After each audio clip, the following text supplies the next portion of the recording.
बिस्मिल्लाहिर्रहमानिर्रहीम। अस्सलामुअलैकुम। BBC 11 headlines news studio से मैं हूँ सबा मुनीर।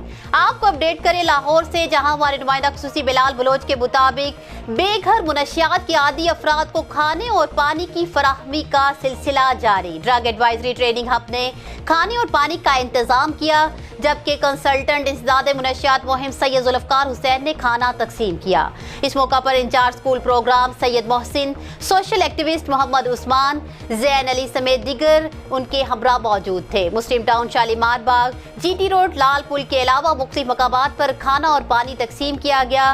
कंसल्टेंट इंसदाद मुनशियात मुहिम के मुताबिक शहर के 120 मुकामात पर मुनशियात के आदी अफराद के डेरे हैं। सैयद जुल्फकार हुसैन के मुताबिक बेघर मुनशियात के आदी अफराद हम सब की तवज्जो के मुस्तहिक हैं। गर्मी की शिद्दत के बढ़ते ही बेघर मुनशियात के आदी अफराद की अमवात का खदशा है। कंसल्टेंट इंसदाद मुनशियात मुहिम ने बताया, शहर के 25 मकामात पर खवातीन भी नशे का इस्तेमाल कर रही हैं और 300 से जायद बेघर अफराद को खाना और पानी फराहम किया गया। न्यूज़ स्टूडियो से फिल वक्त इतना ही। मज़ीद तफसीलात और अपडेट्स के लिए देखते रहिए BBC 11 हेडलाइंस न्यूज़।